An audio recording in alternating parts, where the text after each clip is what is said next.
Hello guys, how are you doing?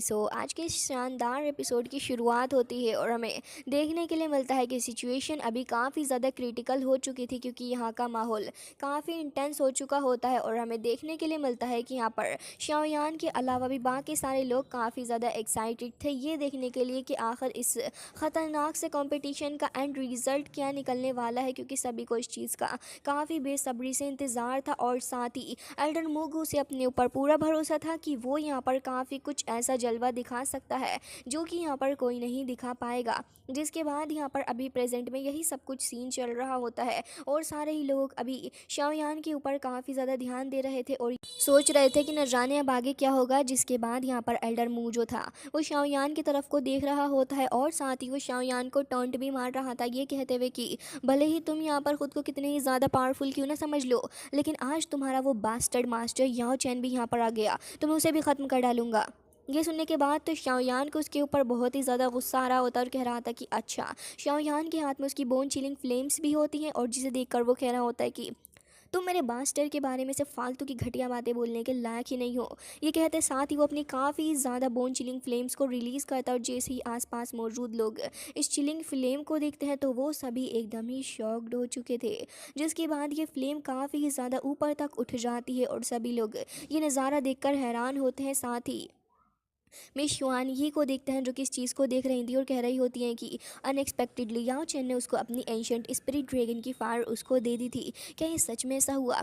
जिसके बाद master ली जो थे वो कह रहे होते हैं कि ये किड क्या सच में 3 काइंड ऑफ स्ट्रेंज फायर को मास्टर कर सकता है? उन्हें इस बात के ऊपर भरोसा भी नहीं हो रहा था और साथ ही कह रहे होते हैं कि वाकई में ये डिसाइबल है मास्टर याओ चैन का। और हमें देखने के लिए मिलता है कि यहाँ पर अब एल्डर ली एंड अदर यही देख रहे होते हैं। इवन कुछ लोग तो एक्साइटमेंट के मारे उठकर ही खड़े हो जाते हैं और वो शाओयान को एक्स्ट्रा ऑर्डिनरी बुला रहे थे और कह रहे थे कि किसी भी नॉर्मल पर्सन के लिए इस तरीके की फ्लेम को हैंडल करना एक बहुत ही ज़्यादा रेयर चीज़ होती है, लेकिन ये बंदा एक साथ 3 टाइप की फायर को कमांड दे सकता है। तभी एक लड़की भी यहाँ पर मौजूद थी और कह रही थी कि वाकई में काफ़ी ज़्यादा लकी है। बाकी सारे जो अदर लोग थे वो तो अपना अपना प्लेटफॉर्म छोड़ के वहाँ से हट चुके होते हैं, क्योंकि उन्होंने तो अपने अपने टास्क को कंप्लीट कर लिया था। लेकिन एल्डर मुगु जैसे ही शाओयान की तरफ को देखता है तो उसे बहुत ही ज़्यादा जलन होने लगी थी। वो काफ़ी ज़्यादा बुरा फेस बना रहा था और कह रहा होता है कि भले ही आज तुम इसको अपने पास में रखे हुए हो, लेकिन याद रखना कि सूनर और लेटर ये स्ट्रेंज फार्म मुझसे ही बिलोंग करेगी। वो इस बात को कहते हुए काफ़ी कॉन्फिडेंट भी नज़र आ रहा होता है, लेकिन शाओयान जो था वो अपनी बोन चिलिंग फ्लेम को इकट्ठा करता और फिर उसे अपनी दोनों स्ट्रेंज फायर के साथ में मर्ज करता है, क्योंकि ऑलरेडी उसकी जो ग्रीन फ्लेम्स थी वो तो वहाँ पर मौजूद होती ही हैं। और जब वो उसको फर्नेस के अंदर डालता है तो एक बहुत ही ज़्यादा बड़ा सा ब्लास्ट वहाँ पर हो जाता है। जिसके बाद हमें दिखाया जाता है कि शाओयान अभी फ़िलहाल इस प्रोसेस को काफ़ी कामली करने की कोशिश कर रहा होता है, क्योंकि अगर इस पिल के साथ में एक छोटी मोटी भी गलती गलती हुई तो फिर चीज़ें यहाँ पर बहुत ही ज़्यादा ख़राब हो सकती हैं और शाओयान की जो रिफाइन करी हुई पिल है उसकी भी हालत ख़राब हो सकती है। लेकिन जैसे ही वो स्ट्रेंज फायर जाकर मर्ज हो जाती है शाओयान की पिल के साथ में, तो ये देखकर तो एल्डर मुँह भी हैरान हो जाता और कह रहा था कि आखिर तुम ये क्या कर रहे हो। उसे अपनी आंखों पर भरोसा ही नहीं हो रहा होता। तभी मिस शुआन ये कह रही होती हैं कि क्या तुम्हें मास्टर याओ चैन का वो क्रेजी बिहेवियर याद है जब वो 8 ग्रेड के एलिक्सर को रिफाइन कर रहा था? वो कुछ कुछ ऐसे ही कर रहा था और अब उसका जो मेथड है शायद से यहाँ पर उसका डिसाइबल यानी कि शाओयान भी अपनाने वाला है। और शायद से इतने ज़्यादा सेटिस्फाइंग तरीके से याओ चैन का कोई मेथड अगर वो कर सकता है तो वो शाओयान ही है। इसने अपने मास्टर से इस स्किल को भी लर्न कर लिया। ये तो वाकई में एक एक्स्ट्रा ऑर्डिनरी और तारीफ वाली बात है।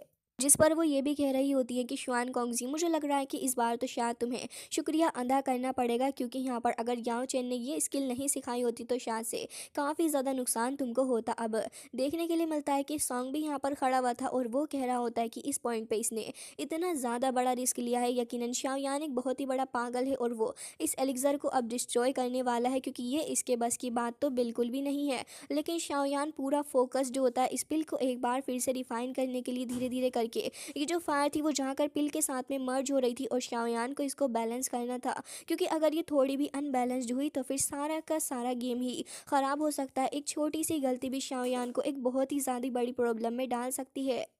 जिसके बाद अभी भी शाओयान कह रहा होता है कि मुझे इसके ऊपर बहुत ही ज़्यादा ध्यान देना होगा और इस पॉइंट पे मुझे स्पिरिचुअल डस्ट का इस्तेमाल करना है। वो अपने पास में रखी हुई कुछ स्पिरिचुअल पावर का इस्तेमाल भी करता है जिससे कि पिल और भी ज़्यादा बैलेंस होगी। और अब शाओयान काफ़ी पावर लगा रहा होता है, उसके एक्सप्रेशन से ही नज़र आ रहा था कि उसको थोड़ी डिफ़िकल्टी तो हो ही रही है इन सारी चीज़ों को हैंडल करने के लिए। जिसके बाद शाओयान तुरंत ही अपने हाथ को काटता है और जैसे ही उसके हाथ के अंदर से थोड़ा ब्लड निकल कर आता है तो वो अपने ब्लड की कुछ ड्रॉप्स को लेता है क्योंकि इस पिल को रिफाइन करने के लिए उसके ब्लड की भी ज़रूरत पड़ेगी। और अब यहाँ पर शाओयान तुरंत ही अपने ब्लड का इस्तेमाल करते हुए इस पिल को ऑलरेडी एक्टिवेट कर देता है जिससे कि जो पिल थी वो यहाँ पर कंडेंस हो जाती है। और अब ये बन चुकी थी एक सुपर पावरफुल पिल जो कि शाओयान ने रिफाइन कर ली थी। उसके अंदर से तो तुरंत ही एक बहुत ही ज़्यादा स्ट्रॉन्ग रेड कलर की एनर्जी निकलने लग जाती है और जैसे ही वो बीम लाइक लाइटनिंग जाकर हिट होती है स्काई से, तब यहाँ पर असल चेंजेस होने शुरू होते हैं थंडर स्काई के अंदर। और अब यहाँ पर सारे ही लोग काफ़ी ज़्यादा एक्साइटेड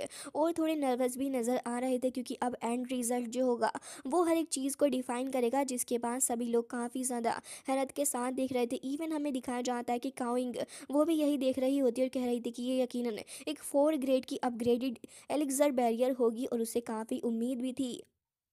एल्डर मुंह को देखते हैं जो कि कह रहा होता है कि आखिर ये कैसे हो सकता है, ये बिल्कुल भी नहीं हो सकता, ये सीक्रेट मेथड आखिर कैसे इसने सीख लिया। शाओयान अभी कहाँ ही रुकने का नाम ले रहा था। हमें दिखाया जाता है कि जिस तरीके से शाओयान अपनी चिलिंग फ्लेम का इस्तेमाल कर रहा होता है, एल्डर मुगू को यहाँ पर देखने के लिए मिलता है कि ये तो कहीं ना कहीं याओ चैन की तरह ही, ये हमें मास्टर याओ चैन का एक लुक दिखाया जाता है जब वो यंग हुआ करते थे और वो भी कुछ इसी तरीके से पैशनेट थे अपनी पिल रिफाइनिंग के लिए जिस तरीके से आज अपना शाओयान है। शाओयान यहाँ पर अभी और पावर लगा रहा था और अब वो फाइनली जाकर एक और ब्लास्ट करता है जिससे एक और रेड कलर की बीम लाइक लाइटनिंग जाकर हिट होती है स्काई से और एक छोटा सा ब्लास्ट टाइप भी हमको देखने के लिए मिलता है। जिसके बाद काफ़ी लाइटनिंग आसपास फैल रही थी क्योंकि ये काफ़ी ज़्यादा पावरफुल पिल थी जिससे बहुत ज़्यादा लाइटनिंग हिट हुई थी। तो अब यहाँ पर सारे ही लोग देख रहे होते हैं कि अब शाओयान कुछ कर सकता है। तभी यहाँ पर ऑडियंस में बैठे हुए लोगों को तो शाओयान के ऊपर शायद काफ़ी भरोसा हो चुका था। वो कह रहे होते हैं कि शाओयान एक मिरेकल को क्रिएट करेगा। साथ ही यहाँ पर शाओयान की टीम वाले तो काफ़ी ज़्यादा नर्वस भी नज़र आ रहे थे, लेकिन लिटिल फेरी डॉक्टर और साथ ही लिटिल जियान तो यहाँ पर शाओयान के नाम के नारे लगाने लग जाती है। वो शाओयान को यहाँ पर चेयर कर रही थी। साथ ही यहाँ पर मिस्टर जैन को भी देखते हैं जो कि कह रहे थे कि बहुत बढ़िया शाओयान, कर दिखाओ, तुम कर सकते हो। जिसके बाद यहाँ पर काओयिंग को देखते हैं जो कि काफ़ी ज़्यादा नर्वस नज़र आ रही थी और कह रही थी कि क्या ये सच में ऐसा कर पाएगा। मिस शुआन ये जो थी वो भी कह रही होती है कि शाओयान, अब तुम्हारा नेक्स्ट स्टेप देखना वाकई में काफ़ी ज़्यादा शॉकिंग हमारे लिए होने वाला है क्योंकि आखिर देखना यह है कि तुम आखिर कहाँ तक रीच कर सकते हो। उनकी आंखों में एक होप नज़र आ रही थी क्योंकि शाओयान ही अभी इन सभी लोगों को बचा सकता है होल ऑफ सोल से, क्योंकि इन लोगों ने तो ऑलरेडी इनका जीना हराम कर रखा है। जिसके बाद सभी लोग देख रहे थे स्काई के अंदर बहुत ही ज़्यादा हरकत हो रही थी, काफ़ी ज़्यादा क्लाउड्स आपस में मूव कर रहे होते हैं जहाँ पर हमें कुछ पर्पल टाइप के स्काई वगैरह भी दिखाई जाती है। तभी एक बहुत ही ज़्यादा पावरफुल थंडर लाइटनिंग आकर हिट होती है, फिर वो धीरे धीरे करके हिट करती जाती है। सभी लोगों का देखना ये था कि अब आगे आखिर क्या होगा क्योंकि सभी से बर्दाश्त भी नहीं हो रहा था कि आखिर रिजल्ट क्या हो सकता है। और यहाँ पर सभी लोगों को काफ़ी ज़्यादा प्रेशर भी अपने अपने ऊपर फील हो रहा था। तभी ऑडियंस में बैठे हुए कुछ लोग तो ये कह रहे होते हैं कि क्या ये कोई बॉम्ब है। इवन शिनलेन को दिखाया जाता है जो कि अपने ग्रैंडपा के पीछे ही जाके छिप जाती है और वो उसको प्रोटेक्ट कर रहे होते हैं एक लिटिल गर्ल की तरह। लिटिल फेरी डॉक्टर भी यहाँ पर मौजूद थी और वो भी देख रही होती है कि आखिर क्या होएगा क्योंकि अभी तक तो किसी को कुछ नहीं समझ आ रहा। जिसके बाद एक बहुत ही ज़्यादा स्ट्रॉन्ग पर्पल लाइटनिंग हमको देखने के लिए मिलती है जो कि स्ट्राइक करती है आसपास के एरिया के अंदर। और वहीं ऑडियंस में बैठा हुआ एक बंदा कह रहा होता है कि जो लाइटनिंग है वो प्रोजेक्ट कर रही है आसपास की जगह पे, ऐसा लग रहा है कि जो आफ्टर लाइट होगी वो इसको विस्टैंड नहीं कर सकती। इवन यहाँ पर ये जो मेन सेंटर वाला एरिया होता है इस पर काफ़ी ज़्यादा प्रेशर भी पड़ रहा था। शाओयान भी इस चीज़ को काफ़ी ज़्यादा गौर से देख रहा होता है क्योंकि ये मोमेंट उसके लिए काफ़ी ज़्यादा क्रिटिकल हो चुका था। उसकी सारी ही मेहनत 1 मिनट में ख़राब भी हो सकती है और 1 ही मिनट के अंदर वो सक्सेसफुल भी हो सकती है। तभी एक बहुत बहुत ज़्यादा स्ट्रॉन्ग लाइटनिंग जाकर हिट करती है। शाओयान इस चीज़ को काफ़ी ज़्यादा हिम्मत बांध कर देख रहा होता है।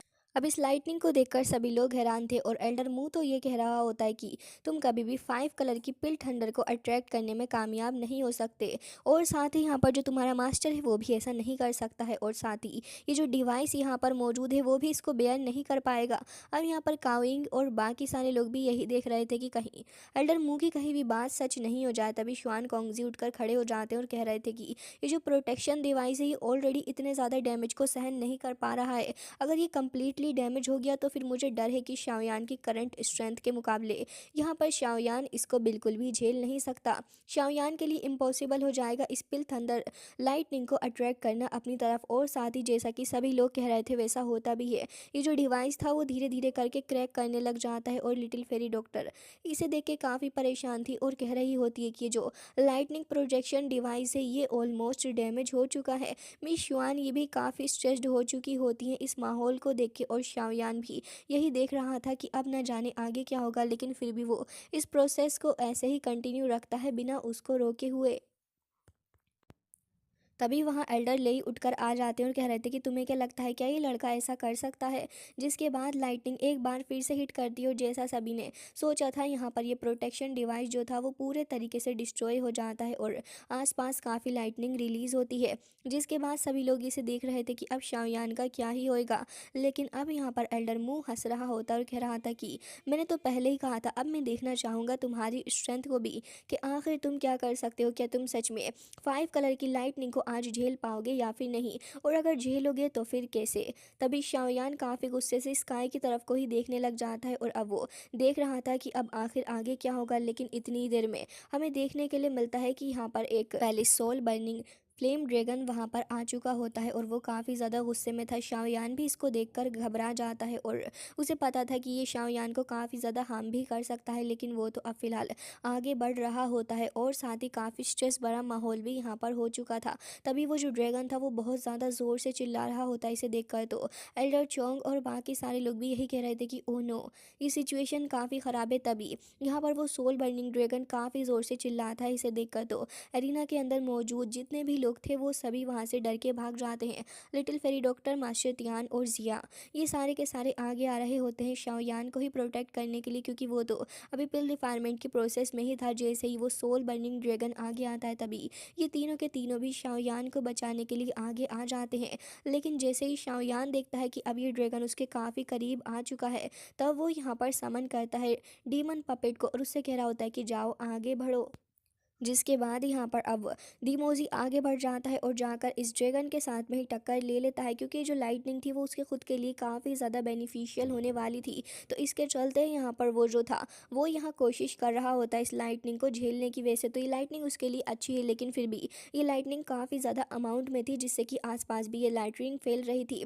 तभी यहाँ पर तीनों ही एल्डर तीनों ही साइड जाकर खड़े हो जाते हैं और अब यहाँ पर ये सारे के सारे अभी एक प्रोटेक्टिव शील्ड बैरियर भी बनाने लगे थे। दी मोजी पूरी कोशिश कर रहा होता है इस फ्लेम ड्रैगन को हैंडल करने की, और उसके बाद हमें दिखाया जाता है कि वो प्रमोट भी हो चुका था और अब उसकी बॉडी के अंदर कुछ नए चेंजेस भी हमें देखने के लिए मिलते हैं। शाओयान कह रहा होता है कि अच्छा, तो इसका मतलब तुम प्रमोट कर गए हो, तो अब वक्त आ चुका है कि इसको ख़त्म कर दिया जाए। और अपनी पावर का इस्तेमाल भी करता है। साथ ही डीमन पपेट भी अपनी पावर का इस्तेमाल करते हुए इस पूरे के पूरे सोल बर्निंग ड्रैगन को ही ऊपर की तरफ को उठाता है और उसके बाद उसको क्रश कर देता है अपनी पावर का इस्तेमाल करते हुए। उसके टुकड़े टुकड़े हो जाते हैं और यहीं आसपास भी वो गिर रहे थे।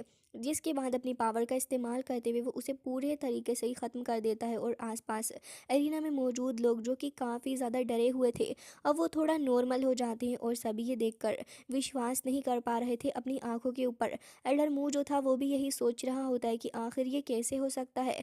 तभी स्काई के अंदर से काफ़ी ज़्यादा गोल्डन एनर्जी निकल रही होती है, जिसके बाद उसके अंदर से एंट्री होती है डीमन पपेट की। सभी लोग डीमन पपेट को देखकर थोड़ा रिलीफ फील करते हैं, क्योंकि डीमन पपेट उन्हें हार्म नहीं करने वाला था। जिसके बाद अब शाओयान भी अपने डीमन पपेट को देख के काफ़ी ज़्यादा खुश होता है। उसकी न्यू लुक हमें दिखाई जाती है जो कि देखने में काफ़ी अच्छी भी नज़र आ रही थी। एल्डर मुँह कह रहा होता है कि अब इसके पास एक और गार्ड बढ़ गया है।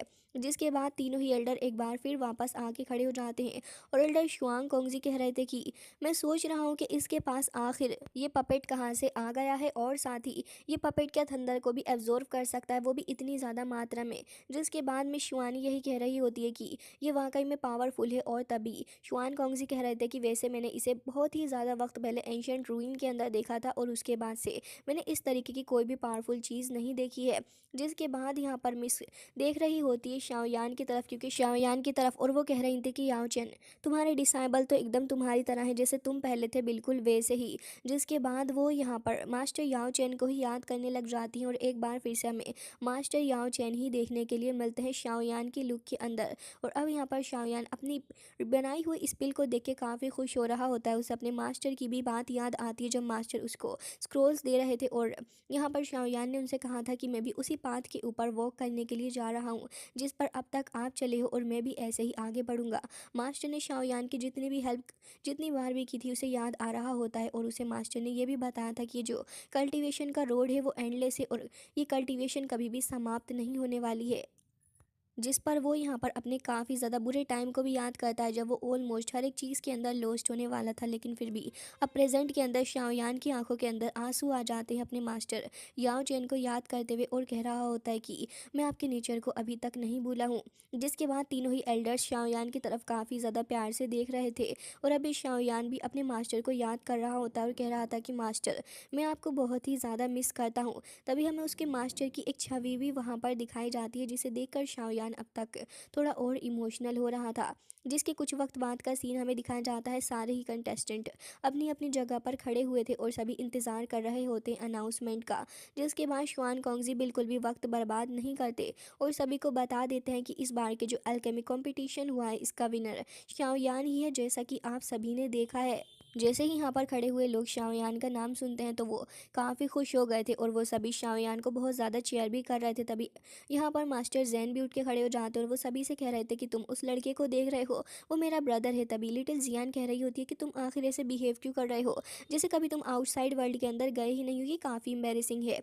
जिसके बाद शाओयान को दिखाया जाता है जो कि आसपास का माहौल देख रहा होता है। तभी शुआन कोंगजी कह रहे होते हैं कि शाओयान तुमने एक बहुत ही ज़्यादा अच्छा काम किया है और अब तुम यहाँ पर पिलटार के एक अच्छे कैंडिडेट भी बन चुके हो और तुमने क्वालिफिकेशन राउंड को भी काफ़ी अच्छे से पूरा किया। इसके चलते हम यहाँ पर तुमको ये वॉल्यूम दे रहे हैं चैम्पियन के तौर पे। इसके अंदर एक बहुत ही खास तरीके की सोल कल्टीवेशन के बारे में हमने बताया हुआ है और ये मेथड एंशिएंट टाइम से मौजूद है जो कि तियानगी के द्वारा पास किया गया है। शाओयान तुरंत ही उसको अपनी रिंग के अंदर रख लेता है और कह रहा था कि आपका बहुत बहुत शुक्रिया। जिसके बाद शुआन कोंगजी बता रहे होते हैं कि आज से 2 या 3 दिन बाद हम लोग स्टार टेरिटरी को ओपन करने वाले हैं और उसके अंदर आपको सभी को जाने का मौका मिलेगा। जो टॉप 10 कंटेस्टेंट हैं जिन्होंने काफ़ी अच्छा परफॉर्म किया है तो वो वहाँ पर जाएंगे और देखना ये होगा कि आप में से कौन 3000 बर्निंग फ्लेम्स को हासिल कर सकता है। एल्डर मू भी वहीं पर खड़ा था और वो ये बात सुन रहा होता है। हालांकि उसे शाओयान के ऊपर काफ़ी खुन्नस थी कि शाओयान इस कंपटीशन को जीत गया है। जिसके बाद ये सीन कट हो जाता है और डायरेक्ट हमें दिखाया जाता है कि अभी फ़िलहाल शुआन कोंगजी ने इन सारे डिसाइबल्स को बुलाया हुआ होता है। तभी वो मिस शुआन यी से शाओयान को इंट्रोड्यूस करवाते हैं और कह रहे थे कि ये मिस शुआन यी है और साथ ही तुम इसे आंट भी बुला सकते हो, इनका और तुम्हारी टीचर का काफ़ी अच्छा रिलेशन रहा। ये सुनने के बाद वो उन्हें डांट रही होती है और कह रही थी कि शुआन कोंगजी तुम ज़्यादा मत बोलो। जिसके बाद शाओयान कह रहा होता है कि ये तो छोटी सी बात पे काफ़ी ऑफेंड हो गई हैं, हो सकता है कि ये जो बात कह रहे हैं वो सच हो। जिसके बाद शाओयान उसको आंट कह के ही एड्रेस करता है और तभी शुआन कोंगजी कह रहे होते हैं कि ये जो तुम्हारे सामने खड़े हैं ये प्रेसिडेंट यान लेजी हैं। तभी यहाँ पर वो कह रहे थे कि तुमने बहुत ही अच्छा परफॉर्म किया है, मुझे तो तुम्हें थैंक्स कहना चाहिए।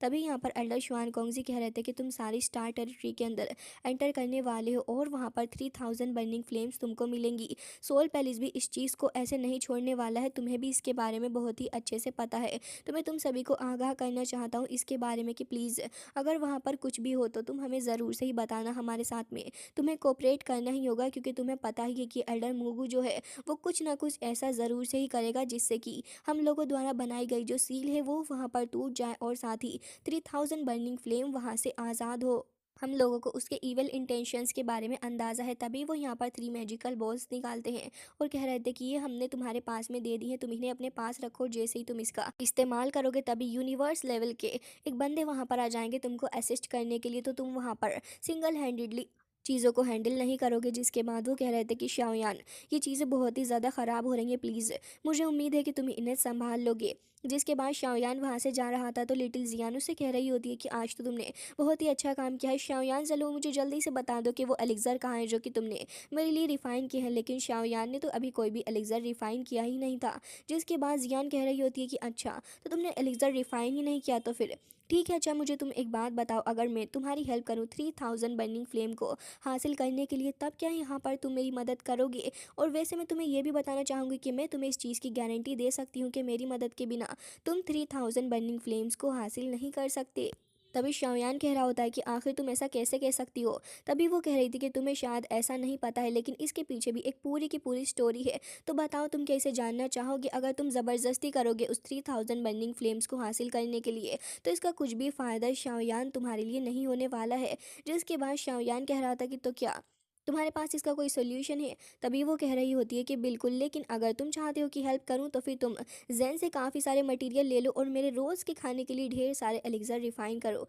तभी शाओयान कह रहा होता है कि ठीक है, मैं तुम्हारी बात मान गया हूँ। जिसके बाद वो कह रहा था कि चलो अब मुझे सॉल्यूशन बता दो। जिसके बाद शाओयान उसको एलिक्सर भी ऑफर करता है। जैसे ही वो उसको लेने वाली थी तो शाओयान उसको तंग कर रहा था और कह रहा था कि लिटिल गर्ल, पहले मेरी बात का जवाब दो, आखिर कैसे मैं उसे हासिल कर सकता हूँ।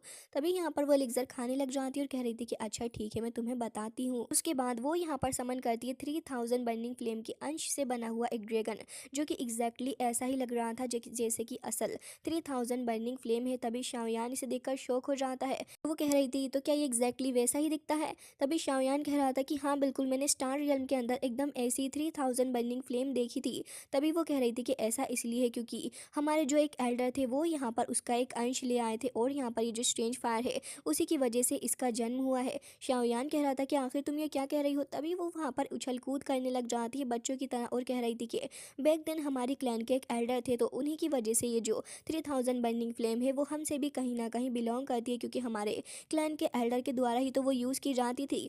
ये सुनने के बाद तो शाओयान के मुंह से उसकी टी भी गिर जाती है और वो कह रहा था कि क्या कह रही हो? तो वो कह रही थी कि हाँ बिल्कुल, हमारे एक सीनियर थे जिन्होंने इस फ्लेम को डिस्कवर किया था। जब ये फ्लेम छोटी सी थी तो उन्होंने उसकी बॉडी के ऊपर एक सील लगा दी थी, और साथ ही अब जब ये बड़ी हो गई है तो वो सील उसके अंदर ही होगी, लेकिन अभी एक्टिवेट नहीं हुई। तो शाओयान कहता है कि आखिर वो एल्डर कहाँ चले गए? तो वो कह रही थी कि वो तो गायब हो गए, उनका नहीं पता। तो फिर शाओयान कहता है तो फिर इसको आखिर कंट्रोल कैसे करेंगे? तभी वो कह रही होती है कि मेरे पास इसके लिए भी एक तरीका है, और वो यहाँ पर दिखा रही होती है एक बोतल को और कह रही थी कि मैंने इसे, तुम्हें पता है कि अपने ही एक एल्डर से सीक्रेटली चुरा लिया था और अब ये मेरे पास है, लाओ अपना हाथ दो। और उसके बाद शाओयान के हाथ के ऊपर उस फ्लेम के कुछ ड्रॉप को रख देती है और कह रही थी कि तुम इससे परेशान मत होना, इससे तुम्हें काफ़ी पावर मिलेगी। और शाओयान के हाथ के ऊपर जैसे ही अपना हाथ रखती है तब वहाँ पर एक ड्रैगन सील अपीयर होती है। शाओयान इसे देखकर हैरान था। तो लिटिल फेरी डॉक्टर कह रही थी तो क्या तुम श्योर हो इसका इस्तेमाल करके शाओयान उसको हासिल कर पाएगा? तभी वो कह रही थी कि हाँ, लेकिन मैं श्योर तो अभी भी नहीं हूँ इसके बारे में, क्योंकि अगर शाओयान को सक्सेसफुल होना है तो फिर ये ड्रॉप तो उसके फोरहेड के ऊपर डालनी होगी। शाओयान, तुम्हें वेट करना चाहिए जब तक वो 3000 burning flame out of energy नहीं हो जाए, क्योंकि अगर तुम इससे पहले जाओगे तो हो सकता है कि वो तुम्हारे साथ खिलवाड़ करे। तभी यहाँ पर लिटिल फेरी डॉक्टर डर जाती और पूछ रही थी कि आखिर इससे तुम्हारा क्या मतलब है? तभी वो कह रही थी कि हो सकता है कि क्या पता वो शाओयान को ही कंट्रोल करने लगे। तो ये देखकर तो वो डर जाती है और कह रही थी कि ये तो एक बहुत ही ज़्यादा रिस्की बात है। तो लिटिल जियान उसको कह रही होती है कि ऐसा कुछ भी नहीं है, अगर शाओयान चाहे तो उसको कॉन्कर कर सकता है। तो फिर शाओयान भी कह रहा था कि हाँ, मैं तुम्हारे ऊपर भरोसा करता हूँ और मैं इस काम को ज़रूर से ही करूँगा। और लिटिल फेरी डॉक्टर को भी कहता है परेशान नहीं होने के लिए। जिसके बाद शाओयान कह रहा था कि अब अगर मैं इतनी दूर आ ही गया हूँ तो मैं एम्प्टी हैंडेड यहाँ से वापस नहीं जाने वाला। हालांकि इसी के साथ आज का ये एपिसोड एंड